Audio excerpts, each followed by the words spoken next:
I'm Sara and welcome to Hen Corner. Today we are making another family classic. We're making chicken, coconut and mango pilau. It's one pot wonder, which is great, and it's got just a few extra things that you need to buy in on top of your store cupboard ingredients. So just talking through the ingredients and then we'll get cooking. We are using chicken. Now this does work really well with lamb as well, or you can make a vegetarian version using chickpeas. But we're going for chicken today, and I've got some lovely organic British chicken. I've gone for diced leg this time because I think that there's a lot more flavour in chicken leg than there is in breast. It's also cheaper, and the way we're cooking with a long slow cook in coconut milk, it will tenderise the meat perfectly and it will be really juicy. So chicken, garlic and onion. I'll come on to the toppings later. So the chicken, the garlic and the onion we're going to saute down in the casserole dish. We're then going to put some spices in. We've got both curry powder and garam masala, so we'll get all those lovely warm spices, and there's no shame in buying spices already mixed and blended. Then once we've got the onions and the garlic soft and the chicken browned all over, cooking in those spices, we're then going to add stock cube and coconut milk. Have it simmer a bit longer to make sure the chicken is cooked through. Then we're going to tip in a big mug of rice.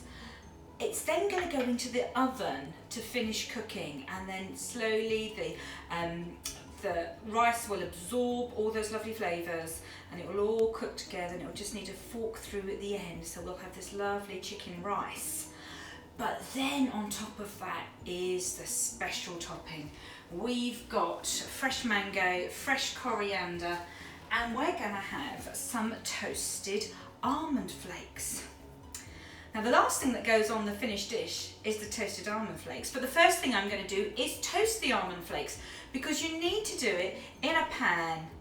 And why use two pans? Let's use the pan that we're about to use to cook the main dish in. We'll toast the almonds in there, and then tip them out, get the casserole, tip them out, get the chicken in, get the main dish cooking, and then we can sprinkle these on at the end. Now to toast the almonds, it's just a case of gently stirring them in a hot dry pan, and they will start to colour around the edges. I'm going to get the oven on, preheating at 180 degrees, because we're going to want to put the chicken and the rice in there towards the end of the dish. Do keep an eye on the almonds, give them a quick stir, because if you're not careful they'll burn on the bottom and stay white on the top, and we just want a toasted edge to the almonds.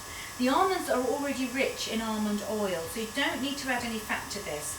As they're warmed up in the pan, the oils will be released, and that's what will give a lovely roasty toasty flavour to the almond flakes. While they're toasting, I can be cutting up my onion and garlic.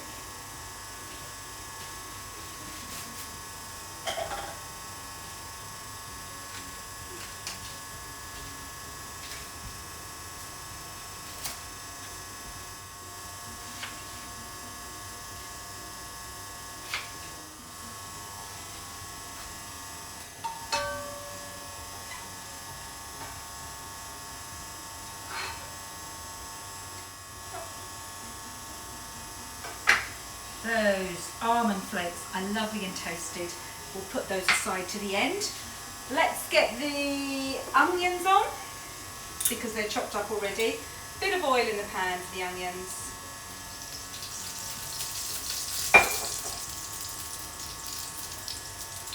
Chopped onion can go in. Ooh. Get my garlic ready. 3 nice big cloves of garlic in with the onions.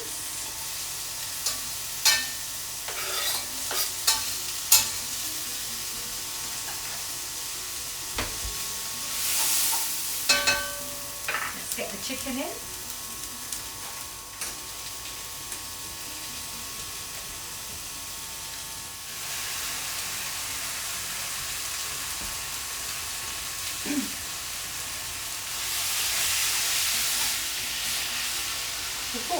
It's definitely sizzling. We're going to add some salt, some pepper and our spices.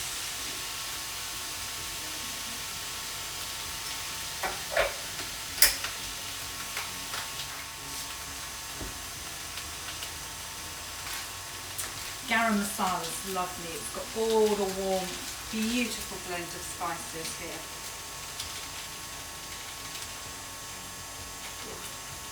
That's quite a generous portion. A little bit of curry powder to bring it all together.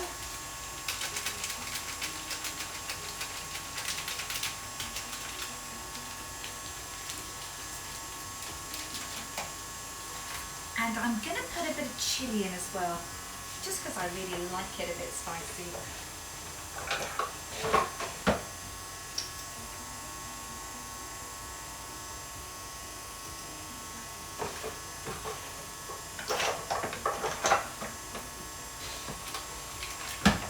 Now with the spices that I've just put in here, it looks quite a lot for this amount of chicken. But remember, we're going to put the rice in as well.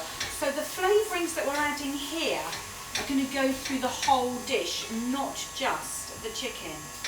So stirring this through, the meat is sealing nicely on the outside. And the reason we want to cook it like this first before adding the liquid is we want to seal in the juices and the flavours.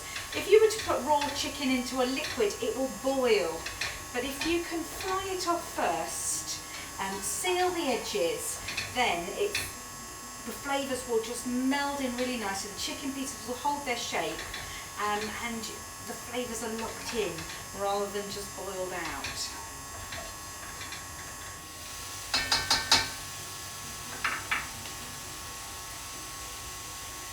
The chicken and onions are sizzled together with all the spices, and I'm happy with this, ready for the next stage. So the next stage is to add both the coconut milk, stock cube and a bit more water. It's a whole tin of coconut milk. I've got a light version here. But this, oh, it's so creamy, gorgeous. And stock cube.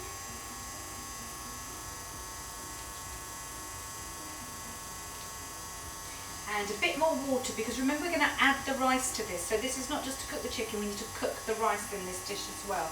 So I'm actually going to rinse this tin out with water. You know I love to do that. It means you get every last bit of the contents into your dish, but it also makes it clean for recycling. Sluice it around with the water. Tip it out, and I think it needs a little bit more water with that stock cube.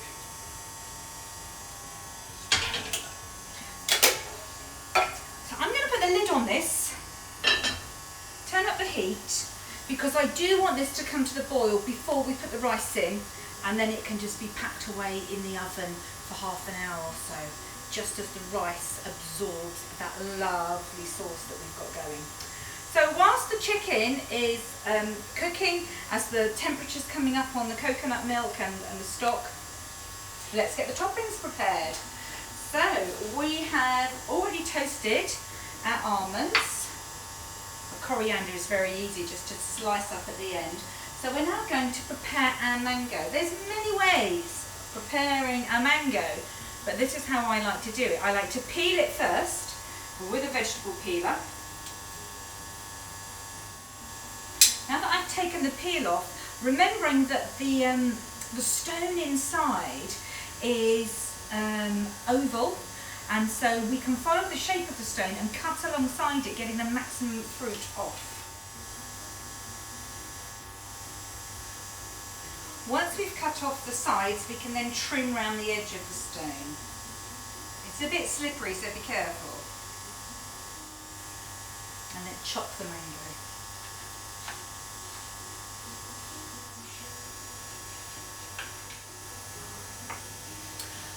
We are nearly ready to get this dish into the oven. What we need to do, whoa, that's definitely boiling. Let's give it a stir and let's tip our rice in. big mug of rice.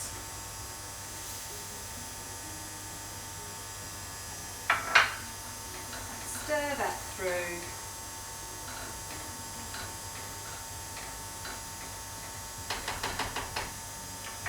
And I'm now going to get that lid back on, turn the hob off and pop this casserole dish into the oven for about half an hour. I've just taken the dish out of the oven. It was in at 180 degrees for 30 minutes. Taking the top off now, be careful, it's really hot. And you can see that the rice has absorbed all the lovely juices and it just needs a quick stir through and a fluff up. I've used long grain basmati rice, which I really like for Indian dishes, but you can use whatever rice you've got. And then all we need to do to serve this up is put a nice big portion in a bowl.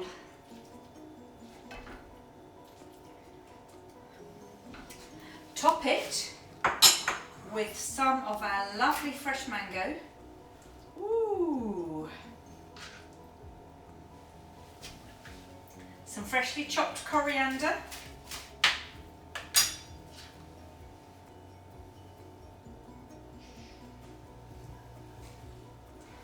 And those flaked almonds that we did right at the beginning. So here we have it. This is my chicken, coconut and mango pilau. A really lovely warming dish. I think it's a bit too extravagant to make a lovely lunch, but it certainly makes a super supper. Really easy, one pot wonder. Have a go and let us know how you get on. And we'll see you next time.